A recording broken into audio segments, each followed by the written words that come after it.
even for the book, put the essence, I found it very difficult for me to choose, because almost 80% of them, each one of them was a full capsule of bliss, and which to choose and which to leave was a problem for me. After 300 shlokas. Yes. Vagvipragyamamudyogam janam mugadadalasam karoti tattvabodhoyam atasyakto bubhukshubhihi.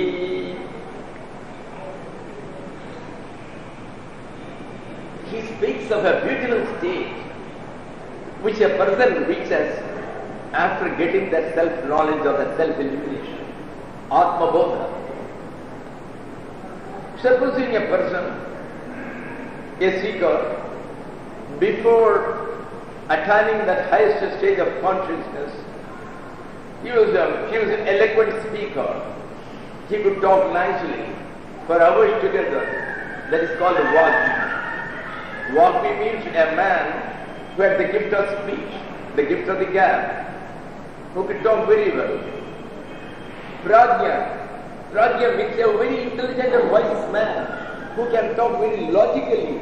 He can apply his intellect very well. Prajna. Mahodyogam. He is a man who is very active. A man who is very, very active. Before that, he used to go to this Swamiji, he used to go to that Swamiji. He will do him all sorts of service. Morning onwards, he will bring water and tea for him. He will bring the water from the water cooler. Swamiji, you please don't go. He will come and bring it. And he will go and sit for hours together in meditation. He will go and do 100 pradikshanas of the Arunachala. So he is very, very active. Mahodyoga. Vagvi, Prajna, Mahodyoga. Such a person, the moment he gets that self-knowledge, he becomes just the opposite. The man who is an eloquent speaker, he becomes dumb. After the Atma Bodha, you go and ask him.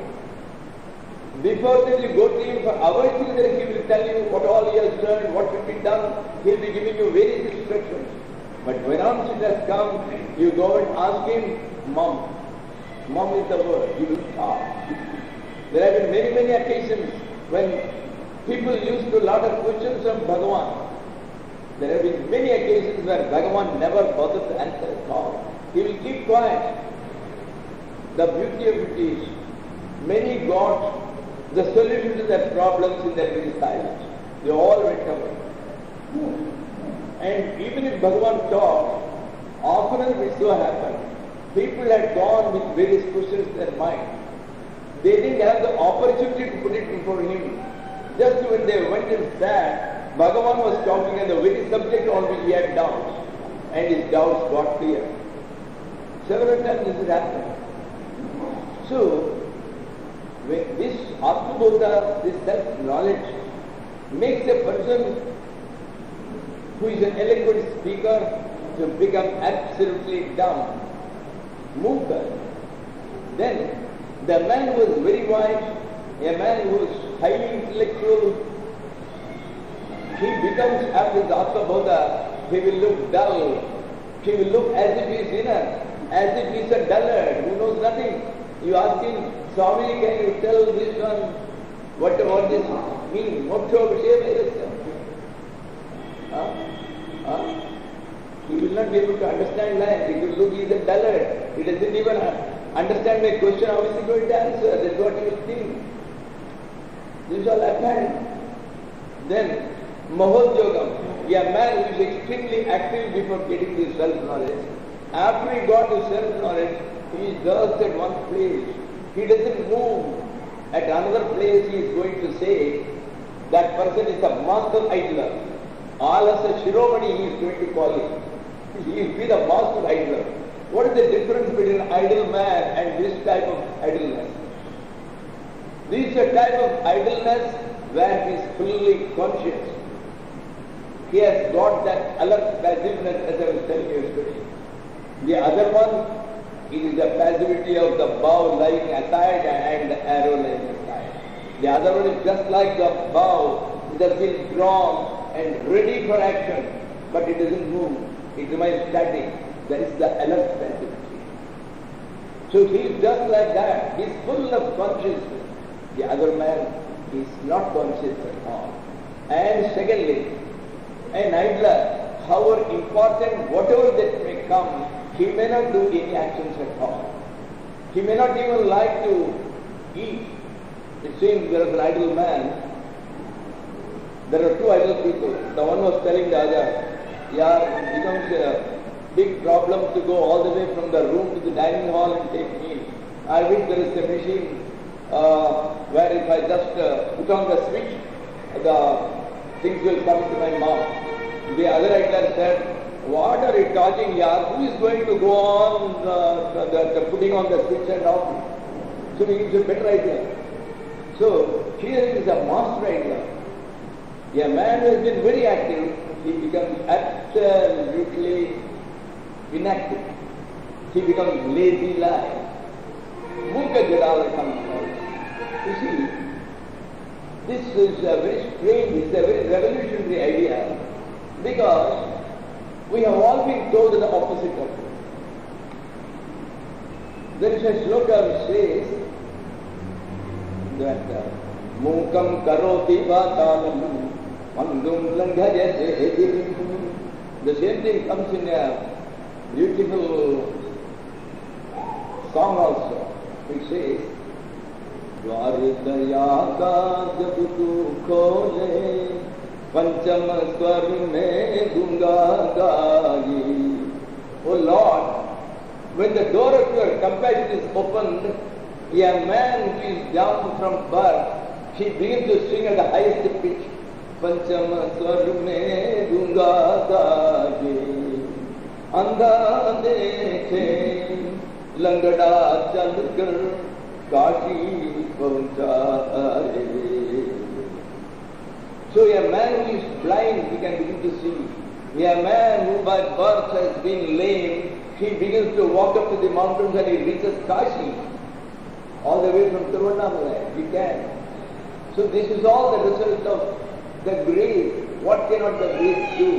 And the other sloka, Mukam karoti vachalam. A man who is dumb, he is made an eloquent speaker. This happened. There was a Mukha Kavi in Tanjore. So he was worshipping Kamakshi.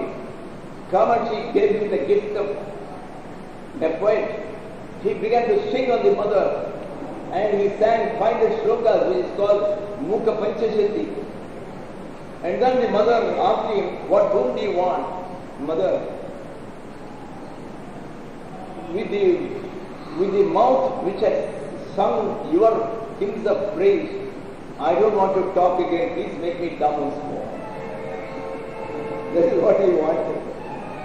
So, how is it that these seem to be contradicting to each other? These represent different levels of consciousness.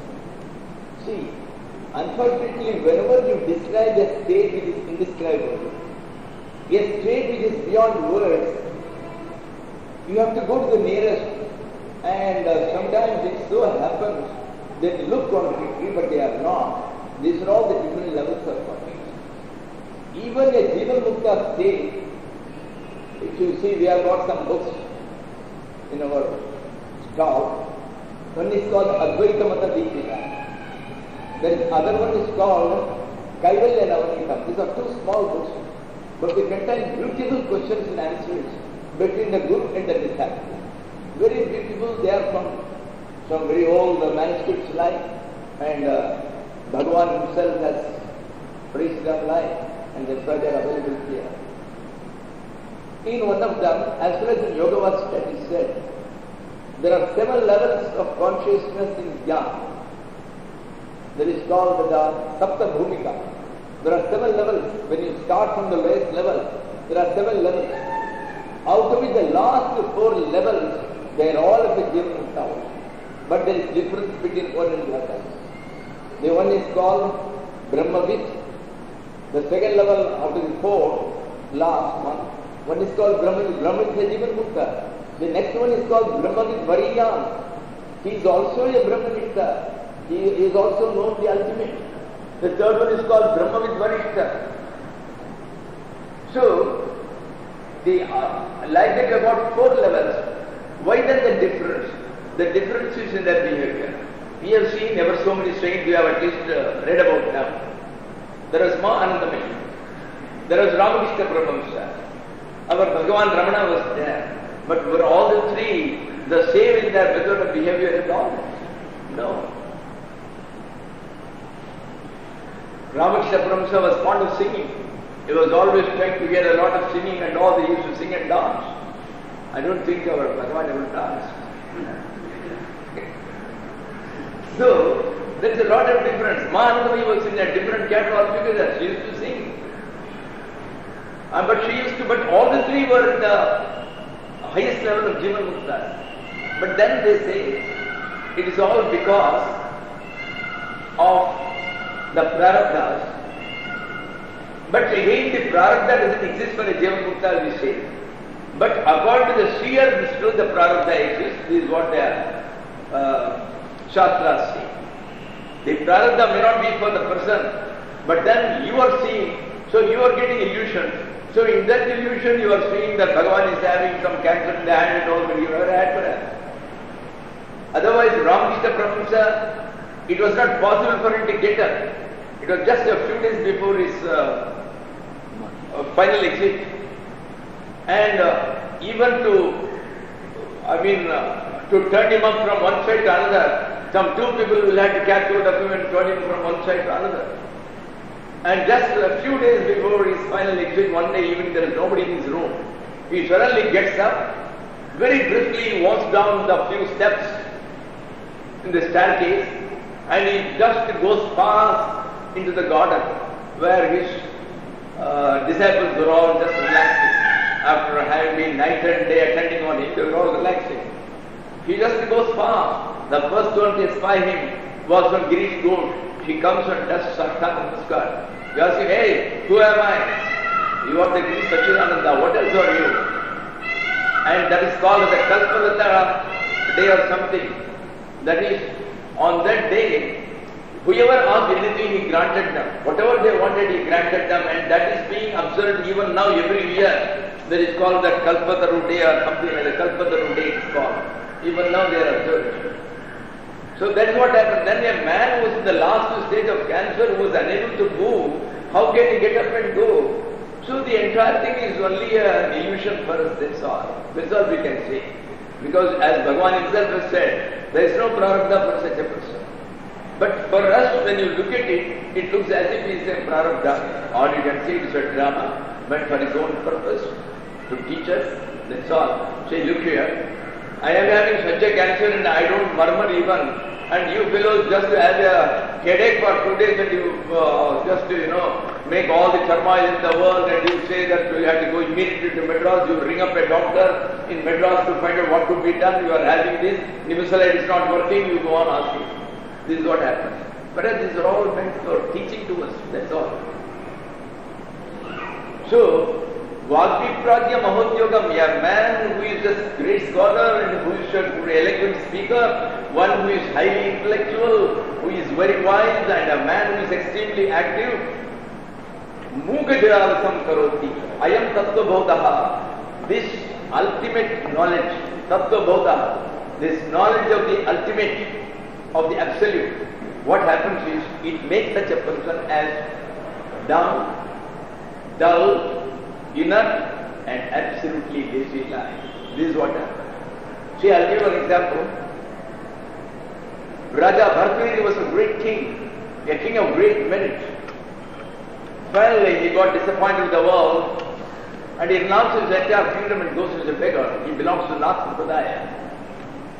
And perhaps his own story is told in the Tamil Nadu also. He is known as Bhadragiri here, while there he was known as Bhartaviri.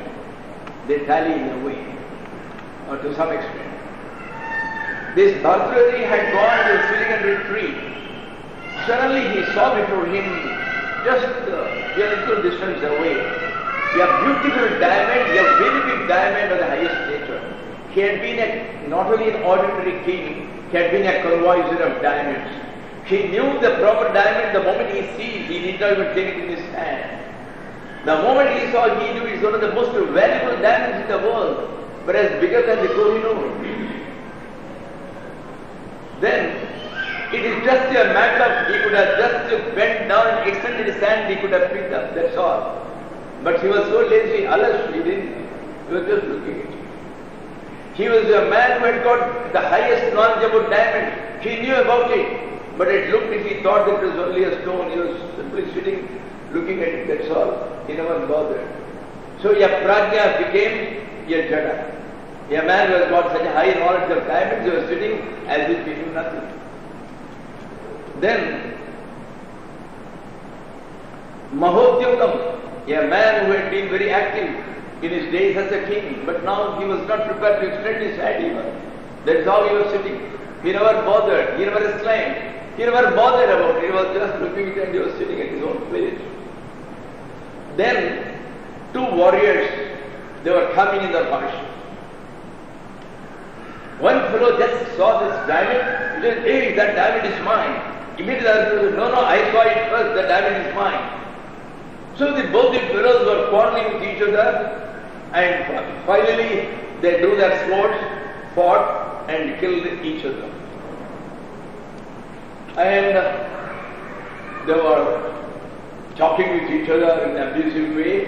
They were Vagmi, they were intelligent fellows who could recognize the diamond, but nothing happened. Why? Because he had an Atma-bodha. He was sitting quietly, and here they lost their lives. He didn't bother, he was just sitting like that. Even after that, he didn't bother. That is the stage to which a man is reaching. Then what happens? That is why the materialistic people who want to enjoy the world, they are afraid of this self-knowledge. They are afraid of the people who claim to have self-knowledge, they run away. When Buddha was going in various villages, the moment they saw him, all the villagers used to run away to the jungles. They said, oh, this fellow has come, he will talk something and he will make us leave everything, leave the house, everything, and we will all become bhikkhus. We lose our ambition. No, we won't subject ourselves to that. So they used to run away. So he says, Atas tekto bhumkshubi, this Atma-bodha or this self-knowledge has been abandoned, has been renounced by bhumkshubi. Bhoktum diksha bhumuksha. The one who wants to enjoy, so that desire for enjoyment, that is called bubuksha. Bubukshu means the one who has got that desire. So bubukshu be he. Those people who are desirous enjoyment, they are afraid, oh, this man will somehow put a spell on us, he will talk such nice words, he will make us leave the house, he will make us leave the home, and then we will all be beggars. No. All my ambitions and all my aggressiveness, by which I have become the vice president of this firm, they will all be lost. Nobody would like to talk to them. Ataspekto bhukshibhi. These are all very, very practical, he writes. So with this we should know.